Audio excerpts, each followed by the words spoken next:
Hello नमस्कार, आप सभी का स्वागत है डीएस क्लासेस पर।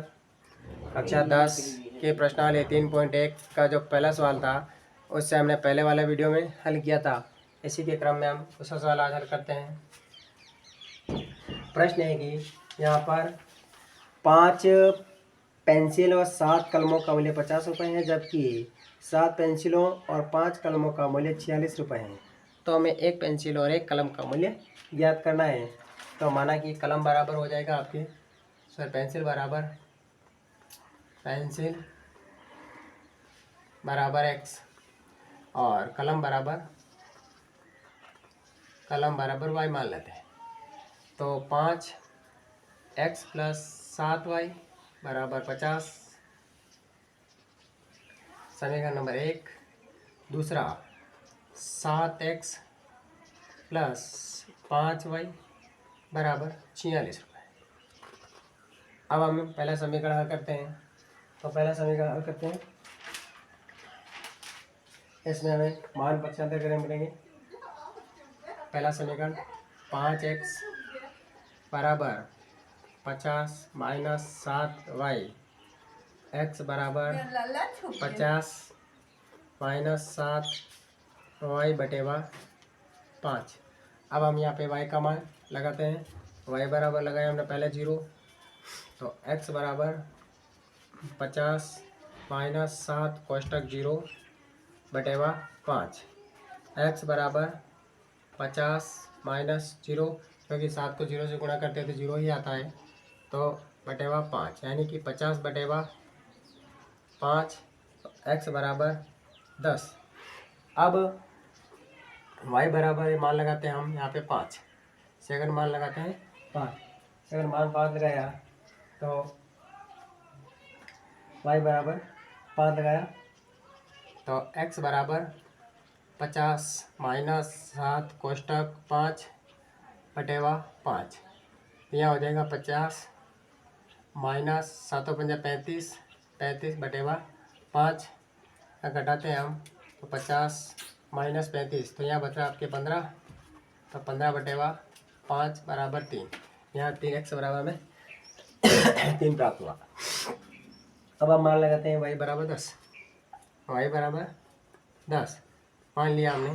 तो यहाँ हो गया आपके x बराबर 50 - 7 कोष्टक 10 बटे 5, तो ये हो गया आपके 70 हो गया यहाँ पे। तो 50 - 70 बटे 5। अब यहाँ पे माइनस का 20 बटे 5 और माइनस का 4। इस प्रकार से हमें ये जो मान प्राप्त हुए हैं वो हम इसको सारणी में लिख लेते हैं। पहला हमें मान ऊपर है प्राप्त हुआ है, जो हमें x बराबर y बराबर ये 0 लगाया तो x बराबर 10 आया, y बराबर 5 लगाया तो x बराबर 3 आया, y बराबर 10 लगाया तो x बराबर -4 आया। हम यहाँ पे इसको सारणी बना लेते हैं इसकी।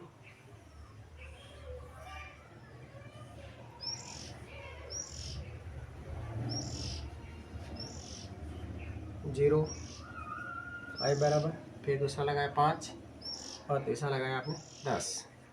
इसमें हो जाएगा आपके x बराबर पहला है आपके 10 और दूसरा है मान आपके 3 और -4।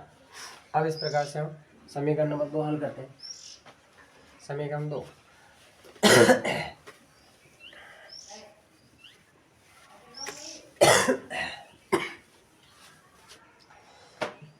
समीकरण 2 है 7x बराबर 46 - 5y, तो x बराबर 46 - 5y बटे 7। पहला मान लगाएंगे y बराबर, पहला जो मान लगाएंगे देखते हैं वो कौन सा मान इसमें उपयुक्त रहता है। तो y बराबर लगा लेते हैं -2, y बराबर -2 लगाते हैं।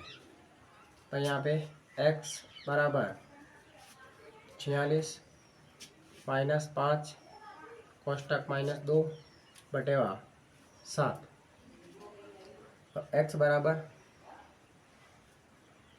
ये हो जाएगा आपके 46 माइनस कोष्टक -10/7। यहाँ हो गया आपके 46 माइनस माइनस प्लस 10/7।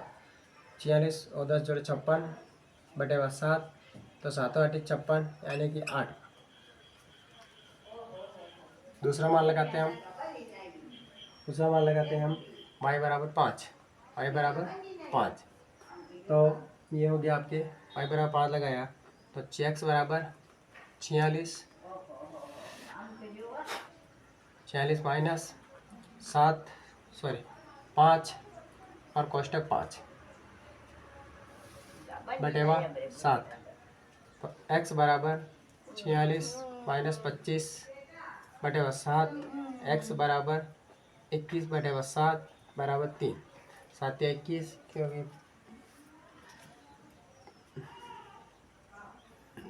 फिर हम y बराबर लगाते हैं 12 लगा लेते हैं। तो ये हो गया आपके x बराबर 46 माइनस 5 फिर कोष्टक 12/7। ये हो गया आपके 46 माइनस 60/7। तो यहाँ 14 बच रहा है, माइनस का 14/7 बराबर 14 यानी कि 2। इस प्रकार से जो मान लगाए हैं तो ये दूसरा मान हमें प्राप्त हुआ है। सारणी बना लेते हैं इसकी। ये x ये y बराबर सबसे पहले हमें लगा दिया -2, फिर लगाया 5, फिर लगाया 12। तो हमें आंसर प्राप्त हुआ पहला 8, फिर दूसरा आया आपके 3, फिर -2। अब हम इनको ग्राफ में प्रदर्शित करते हैं। तो ये 1 नंबर समीकरण की सारणी है और ये 2 नंबर समीकरण की सारणी है। अब इनको हमें ग्राफ में बनाना है, देख लेते हैं।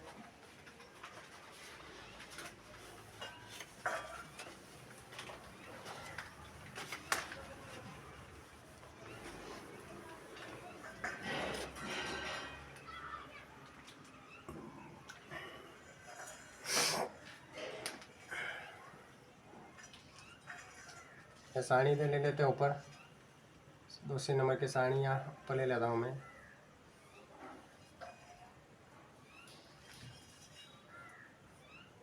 x और y 8, 3, -2, ये हो गया आपके 0, 5 और 10। ये 2 नंबर सारणी है। इसको हम यहाँ से हटा लेते हैं।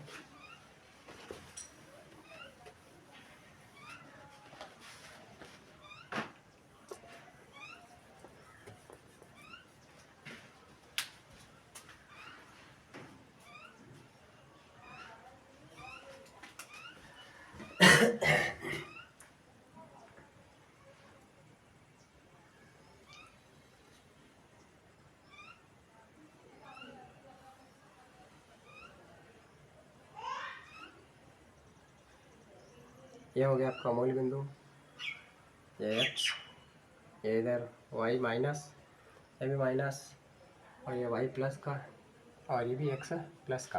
ताकि y बराबर हमें अधिकतम मान 12 चाहिए। y बराबर अधिकतम मान 12, क्योंकि हमने अधिकतम मान -2 जब लगाया था तो इसका मान 12 आया है। ये -2 जो आया आपके यहाँ पे मान 10 नहीं है, 12 है,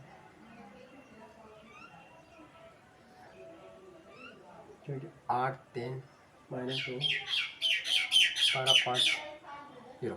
अब यहाँ पे हम 1, 2, 3, 4, 5, 6, 7, 8, 9, 10, 11, 12। x बराबर अधिकतम 10 चाहिए।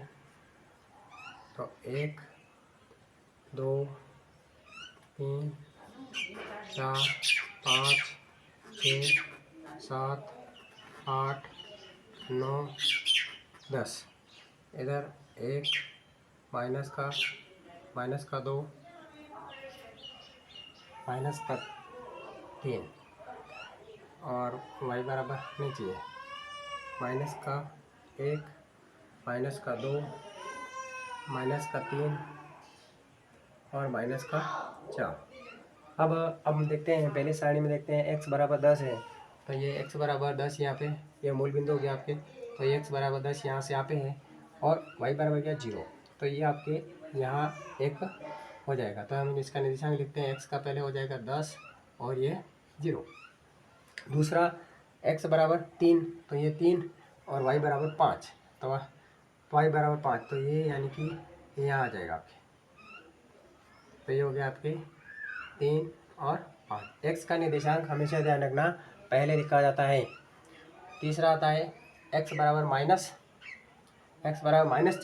तो इधर माइनस की तरफ आ जाते हैं ये, और y बराबर 10, तो यानी कि y बराबर 10। ये हो गया आपके -4 और y बराबर 10, ये -4 और y बराबर 10। ये हो गया इनके तीनों बिंदुओं के निर्देशांक। अब इनको तीनों स्केल की सहायता से मिलाते हैं, इस प्रकार से ये मिल जाएगा, क्योंकि जब आप इसको स्केल से खींचोगे तो तीनों एक बिंदु एक लाइन में मिल जाएगा। अब ये नंबर, क्योंकि स्केल से खींचोगे तब एक सीध में आएगा ये। अब द्वितीय सारणी है x बराबर 8, ये 8, y बराबर 0, ये हो गया। तो ये यहाँ आ जाएगा, आपके निर्देशांक लिख लेते हैं, x बराबर 8 और y बराबर 0। फिर दूसरा आता है x बराबर 3, ये x बराबर 3 और y बराबर 5, तो ये बिंदु आ गया। फिर x बराबर -2, ये -2 और y बराबर 12, y बराबर 12, तो ये आपके यहाँ पे आ जाएगा। तो ये आपके आया x बराबर -2 और y बराबर 12। इस प्रकार से अब इन तीनों बिंदुओं को भी मिलाना है स्केल की सहायता से। तो ये बिंदु जो है इस बिंदु से काटता हुआ यहाँ मिल जाएगा। इस प्रकार से इनको मिलाएंगे, तो बिंदु स्केल की सहायता से मिलाएंगे तो तीनों बिंदु एक सीध में आएंगे। इस प्रकार से ये जो बिंदु आ रहा है आपके कटान बिंदु आ रहा है, इसका कटान बिंदु, और ये दोनों समीकरण की जो सारणी है वो समीकरण देख लेते हैं। पहला समीकरण की सारणी ये है, तो पहला समीकरण है कि आपके पास तो जो बनाया था उसका समीकरण है 5x। पहला जो समीकरण है इसका 5x + 7y बराबर 50। दूसरा जो समीकरण है इस लाइन का वो है 7x + 5y बराबर 46। ये दोनों के समीकरण हो गए। इस प्रकार से हम इसको ग्राफ में प्रदर्शित कर सकते हैं। अगर आप DS क्लासेस पर नए हो तो चैनल को सब्सक्राइब करें, लाइक करें और शेयर ज़रूर करें।